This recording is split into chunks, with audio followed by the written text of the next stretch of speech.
Os objetivos da aula são apresentar os tipos de fornecimento de energia com base na ETC 04 CELG-D, né? Apresentar metodologia para o cálculo da demanda elétrica para uma edificação residencial. Essas aqui são as referências que eu utilizei para elaborar a aula. Então, as concessionárias de energia, elas, assim como outras concessionárias, elas elaboram notas técnicas, né? No caso da concessionária de energia, essas notas são padrões para limites de fornecimento e tipos de fornecimento para as unidades consumidoras individuais e de edificações coletivas. Quase sempre, esses padrões e limites levam em consideração as potências instaladas e também as demandas máximas prováveis. Aqui no estado de Goiás, a gente utiliza a nota técnica da CELG, né? Apesar da concessionária de energia ser a Enel, elas ainda utilizam a nota técnica da CELG, essa NTC 04 CELG-D. Fala sobre fornecimento de energia em tensão secundária e distribuição, de 2008. Apontando a câmera para esse QR Code aqui, você consegue fazer o download da nota técnica da CELG. Aqui à esquerda você tem a imagem, né, da primeira página da nota técnica da CELG. E o objetivo dessa nota técnica é estabelecer as diretrizes técnicas para o fornecimento de energia elétrica em tensão secundária. Também determinar os requisitos técnicos mínimos indispensáveis. No campo de aplicação, essa nota técnica vale para edificações novas ou para reforma, né? Para uma única unidade consumidora ou edificações de uso coletivo também. Limita-se às entradas de serviço para tensão secundária e para frequências de 60 Hz. Vamos ver algumas definições que essa nota técnica traz para compreender melhor as partes da instalação, da edificação. Então, primeiro conceito que a nota técnica traz é consumidor, né? É uma pessoa física ou jurídica que solicita a concessionária o fornecimento de energia e assume a responsabilidade. Unidade consumidora é o conjunto de instalações e equipamentos elétricos caracterizado por receber energia elétrica em um só ponto de entrega. Edifício de uso coletivo é toda edificação reconhecida, né, pela composição por mais de uma unidade consumidora e apresentam uma área comum de circulação. Entrada de serviço é composto por ramais de ligação, entrada, proteção e medição. Ponto de entrega é o ponto de conexão do sistema elétrico da concessionária com as instalações elétricas da unidade consumidora. Ramal de ligação aéreo é o conjunto de condutores e acessórios compreendidos entre o ponto de derivação da rede de distribuição e o ponto de entrega. Ramal de entrada é o conjunto de condutores que interliga o ponto de entrega ao ponto de proteção, medição e transformação. Centro de medição, local onde são instalados os medidores de energia, bem como o equipamento de proteção de cada unidade consumidora. Essa nota técnica traz um número muito grande de conceitos. Eu destaquei para essa aula só os que são mais relevantes para a gente obter compreensão do que vai ser abordado nessa aula, né? Então, se você quiser compreender e conhecer os outros conceitos, você vai lá no item 3, da página 4 à página 8, tem os conceitos. Aqui tem uma imagem, pessoal, que eu retirei dessa nota técnica, né? Na parte de anexos lá. Aqui eu tenho algumas alturas mínimas, né, para fornecimento de energia. No próximo slide tem um recorte dessa imagem. Vamos ver alguns itens importantes aqui. Então, se a gente observar bem, pessoal, aqui eu já tenho a rede secundária, né, pessoal? O fornecimento de energia para edificações residenciais do tipo B, pessoal, são a partir de uma rede secundária, né, onde a tensão aqui já é mais baixa que a tensão primária, que é aquela que vem da rede. Aqui, pessoal, nós temos esse trecho que sai do ponto A e vai até esse ponto B aqui, nós chamamos ele de ramal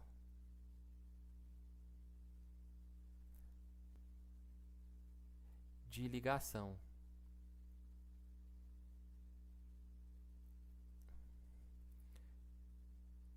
Aqui nós temos o ramal de ligação.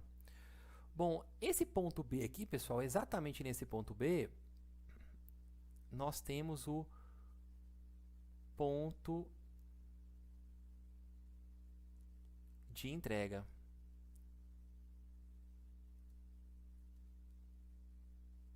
Aqui é o ponto de entrega. Do ponto B ao ponto C aqui, nós chamamos isso de ramal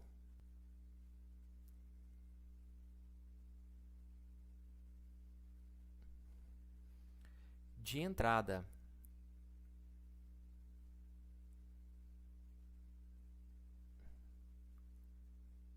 Ramal de entrada. Bom, nesse trecho C aqui, pessoal, nesse ponto C, nós temos a medição, né? Nessa medição, pessoal, aqui no interior nós temos o QM, que é o quadro de medição. Nesse trecho de cá, eu tenho o aterramento,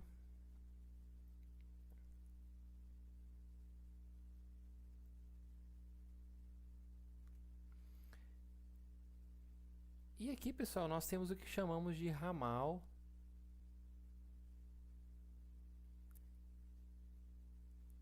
interno. Temos o ramal interno. Ok?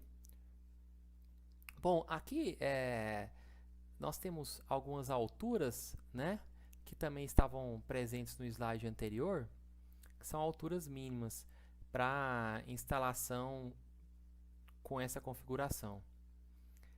Aqui, pessoal, eu já tenho a medição a 3 ou a 4 condutores, né, num tipo de instalação onde o padrão fica fixo no muro ou na mureta da edificação. Eu vou destacar 3 itens aqui e nós vamos fazer um recorte nessa imagem e entender cada um desses 3 itens aqui. Primeiro, sobre o detalhe A, pessoal, que é esse trecho aqui, né? Então, nesse detalhe A, o que a gente vai destacar aqui? Então, vou destacar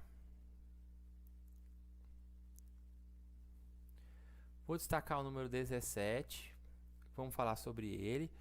Vou destacar o número 31, e do lado de cá também tem o número 31, né? O número 19 está presente aqui, está presente aqui, está presente aqui também, e o número 37. Se depois a gente vê que tem algo mais importante para tratar, além desse que eu destaquei, a gente fala mais para frente sobre esses outros itens, né? Número 17, pessoal, aqui nós temos o condutor, deixa eu anotar aqui no cantinho, o condutor de alumínio. Condutor de alumínio, né? 31, pessoal, nós temos uma roldana aqui, ou um isolador com roldana. Vou colocar o nome completo.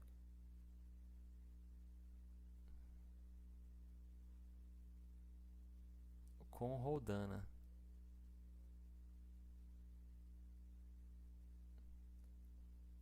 É esse número 31 aqui. Então, aqui e aqui. Esse isolador, pessoal, é feito de um material, como o nome já diz, isolante, né, uma porcelana, tá? O 19, pessoal, é o condutor de cobre. Condutor de cobre. Condutor de cobre. Então aqui é o condutor de cobre, né? Percebendo que eu estou entrando aqui 4 fios. Esse aqui é um tipo de fornecimento, a gente já vai ver, mas é um fornecimento chamado de fornecimento trifásico, né? Por isso os 3 fios, tá vendo? Fase, fase, fase, neutro. Aqui também é o número 19, né? Condutor de cobre. Esse aqui também é. Esse condutor de cobre, pessoal, nós temos ele feito de alguns materiais. O mais comum é o PVC, tá? E esse PVC, geralmente costumamos utilizar o que suporta uma tensão de 400 a 750 volts, ok? O 37 é o poste, né? Poste de aço, só poste, ok? O recorte agora no detalhe B, vamos destacar aqui o número 20, né? E o número 30 também. Que componentes são esses? Lembrando que isso aqui é um recorte daquela mesma imagem que estava há 2 slides atrás. Então, o número 30, pessoal, faz parte do aterramento, né? Essa aqui é uma haste para aterramento, uma haste metálica, tá?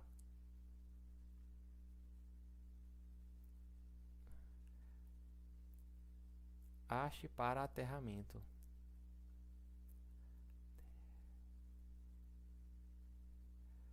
Deixa eu apagar aqui que eu acho que eu escrevi errado. Aterramento. Agora sim. Haste para aterramento. E o número 20, pessoal, é o condutor que permite esse aterramento, né? Puxar uma setinha e escrever aqui, do lado de cá.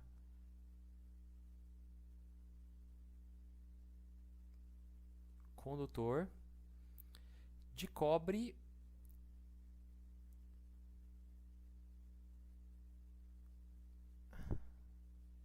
nu, ok? Os outros itens que estão presentes aqui são as distâncias. E o terceiro detalhe, pessoal, que eu chamei de detalhe C, né? Mostra a central de medição mesmo na parede, né? Aqui eu tenho uma vista frontal, né? Como o nome já diz, uma vista de frente, aqui uma vista superior desse mesmo sistema aqui. Aqui eu vou destacar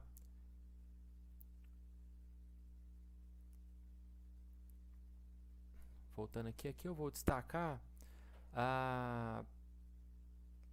o item o 20, a gente já viu o que é, né? Opa! Deixa eu mudar a cor aqui, que não tá legal esse marca-texto dessa cor não, né?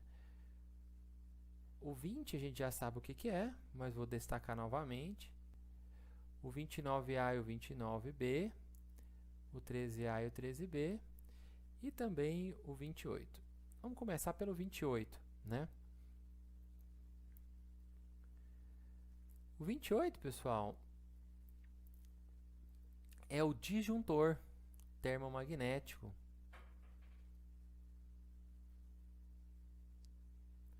O disjuntor. O 13A ou 13B, pessoal, é a caixa que a gente utiliza para medição, né?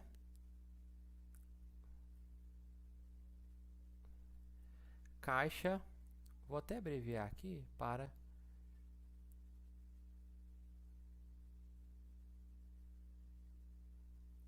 medição.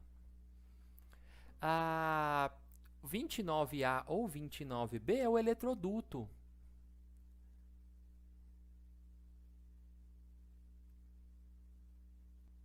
Quando eu vou utilizar uma instalação subterrânea, né? Tem um eletroduto aqui. E o 20, pessoal, a gente já viu que é o condutor de cobre nu, né? Colocar aqui cobre nu, né? Condutor de cobre nu. Aqui nós temos a mesma visão, só que na parte superior. Aqui tem uma lista, pessoal, que apresenta a relação de materiais contida naquela imagem, né? Então vocês vão poder conferir cada um dos itens depois. Aqui eu tenho mais um desenho, pessoal, também para o caso onde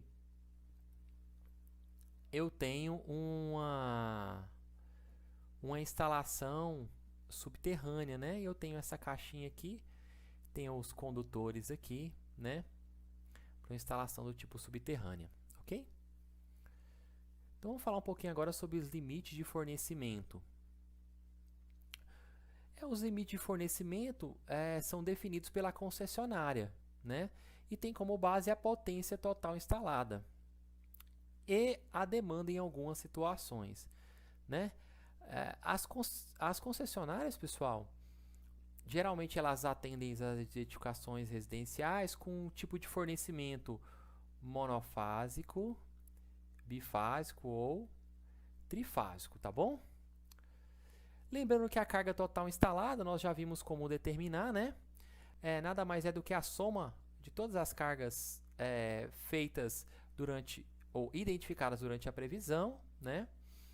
Geralmente especificamos essa carga em watts, ok? Primeiro em VA, depois convertemos para watts, né? E aí, só para lembrar, pessoal, que a potência vai ser dada em watts ou quilowatts, lembrando que 1 kW equivale a 1000 watts.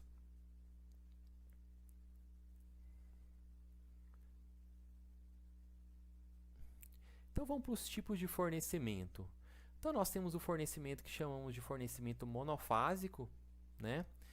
Esse fornecimento é monofásico, pessoal, quando a carga total instalada é da ordem de 12.000 watts ou 12 kW, ok?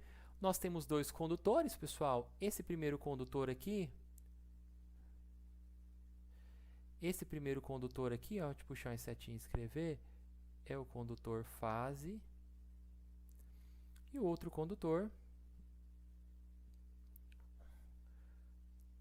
é o condutor neutro, né? Dentro do tipo de fornecimento monofásico, a concessionária também prevê subdivisões. Então, eu posso ter monofásico do tipo que nós chamamos de M1, quando o fornecimento é até 5.000 watts, ou 5 kW, M2 entre 5,1 e 9 kW e M3 entre 9,1 e 12 kW. Bifásico, quando nós temos um fornecimento com duas fases, né? Por isso bifásico. Eu tenho duas fases. Então esses aqui são os condutores fase, né? E nós temos um neutro.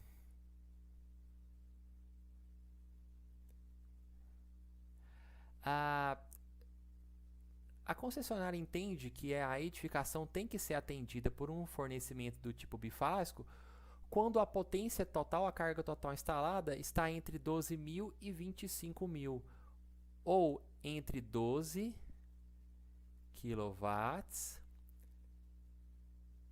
até 25 kW. Aqui eu tenho três condutores, né, pessoal? Duas fases e um neutro. Também tenho subdivisões bifásico do tipo B1 e B2, né? Onde bifásico do tipo B1 é entre 12,1 e 20.000 e bifásico do tipo B2 entre 20,1 e 25.000.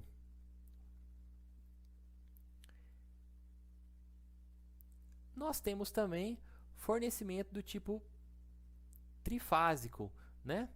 Onde a edificação é atendida por não uma nem duas, mas sim 3 fases.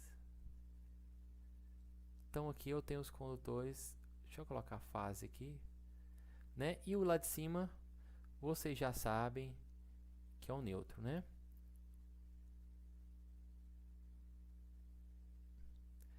Então, aqui, pessoal, eu tenho 4 condutores, né? 3 fases, mais o neutro. E aí, quando eu tenho um fornecimento do tipo trifásico, a concessionária entende que para mim determinar a subdivisão, ou seja, se é trifásico do tipo T1, T2, T3 ou T4, eu preciso calcular o que a concessionária chama de demanda. Então, se o fornecimento for trifásico, ou seja, se a potência total instalada estiver entre 25.000 e 75.000, ou de 25 kW a 75 kW, nós utilizamos um tipo de fornecimento trifásico. E a partir daí eu tenho que calcular a demanda. Depois de calcular a demanda, que é um dos itens que a gente vai abordar ainda nessa aula, eu já sei dizer se esse trifásico é do tipo T1, do tipo T2, do tipo T3 ou do tipo T4, ok? A depender dos valores que encontrarmos para a demanda elétrica. Demanda da instalação. Então, a NBR 5410, né, de 2004, ela fala da importância da determinação da potência de alimentação, né, para estabelecer os limites de fornecimento, ok? E ela fala que devem ser consideradas as possibilidades de não simultaneidade do funcionamento dos equipamentos, bem como capacidade de reserva para futuras ampliações. E a demanda, pessoal, tem que ser calculada de acordo com a nota técnica da CELG apenas se o fornecimento for do tipo trifásico, ok?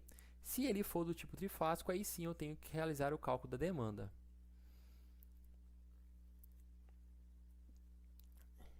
Então, nós vamos ver uma equação para o cálculo da demanda para edificações individuais ou com até 4 unidades consumidoras, né? A equação diz o seguinte: D é igual a P1 vezes G1 mais P2 vezes G2, onde o D é a demanda individual da unidade consumidora em a kVA. P1 é a soma das potências ativas de iluminação e TUG. Então, aqui, pessoal, é iluminação mais TUG.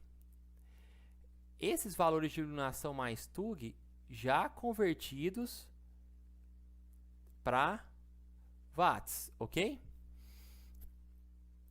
P2, que é as tomadas de uso específico, que já estão em watts, né? E G1, que é um fator de demanda, que é esse aqui, que eu vou encontrar na tabela 1, já no próximo slide tem a tabela de número 1. E G2, que é o fator de demanda dado pela tabela de número 2, tá? Esse aqui, então, pela tabela 1, e esse aqui pela tabela de número 2. Essa aqui é a tabela de número 1. Então, quando eu somar P1, quando eu somar a potência de iluminação mais a potência de tomadas de uso geral, esse valor já em watts, eu vou obter um valor. Esse valor eu tenho que acessar na tabela 1 para me descobrir qual que é o valor de G1. Então, imagine que nessa soma aqui, eu tenho encontrado o valor de 5.500. Eu venho aqui na tabela, 5.500. Então, maior do que 5.000 e menor do que 6.000, 5.500, né? Então, o meu G1 seria de 0,45, ok? Obtido o valor de G1, então, eu vou obter os outros valores. O valor de G2. Para obter o valor de G2, eu tenho que saber quais equipamentos da minha edificação configuram tomada de uso específico, quantos equipamentos eu tenho e, a partir disso daí, acessar essa tabela de número 2 e obter os valores. Então, vamos lá. Imagine que na edificação eu tenho 2 chuveiros. Então, aqui se refere ao número de aparelhos, né? Isso aqui se refere ao fator G2 que eu vou utilizar, né? Então, ó, chuveiro é esse aqui, né? O CH, tá bom? Esse aqui é chuveiro. Então, como eu quero saber o G2 do chuveiro, e eu tenho 2 chuveiros, eu venho aqui nessa coluna do chuveiro, identifica a quantidade de chuveiros, que são 2, e a partir disso daí eu tenho o valor de G2 para os 2 chuveiros, né? E o mesmo eu faço para os demais equipamentos, torneira elétrica, máquina de secar, micro-ondas, forno elétrico, fogão, entre outras tantas coisas. Lembrando, pessoal, que o aparelho de ar-condicionado, né, o fator de demanda vai ser sempre de 1 até 10 unidades, tá bom? Se eu tiver até 10, eu vou usar sempre o fator 1. Se você perceber, os demais equipamentos, à medida que eu tenho mais aparelhos, esse fator, o G, vai diminuindo, né? Porque a possibilidade, a probabilidade de utilizá-los de forma simultânea é menor. E aí, depois que eu determinei o P1, o G1, o P2, o G2, substituo naquela equação, determino a demanda e a partir daí, pessoal, eu já posso determinar então o disjuntor que vai ficar aqui bem no quadro de medição ou no medidor, né? Esse disjuntor aqui, olha, que vai ficar aqui. Que por coincidência também vai ser o disjuntor geral daqui, tá bom? E aí, pessoal, determinar esse disjuntor ou especificar aí significa dimensionar a entrada de serviço, né? Então, com base no tipo de fornecimento, se é monofásico, né? Se for monofásico, bifásico ou até mesmo trifásico, que eu tenho que calcular a demanda, eu entro nessa tabela de número 3 e aí eu consigo determinar o valor do disjuntor dessa entrada de serviço, tá bom? Essa tabela aqui, ó. Então, potência total instalada, tá vendo? Ó, para monofásico tipo M1, M2, M3, tá vendo que para esses itens eu não preciso calcular a demanda, olha. Tá vendo então o xizinho na demanda? Não preciso calcular a demanda. Eu descobri, fiz a continha lá, o meu deu 9.500 a potência, então vai ser monofásico tipo M3. E qual que vai ser o disjuntor termomagnético? De 60. Se for bifásico, B1 ou B2, ó, lembrando que eu também, para esses casos, eu não vou ter que calcular a demanda, tá vendo? Ó. Encontrei o valor da potência total, da carga total instalada, eu já sei qual que vai ser o disjuntor, né? E se for trifásico T1, T2, T3 ou T4, aí sim eu preciso calcular a demanda. Com base no valor da demanda, eu especifico qual que vai ser meu disjuntor, tá bom? Tá especificadinho aqui.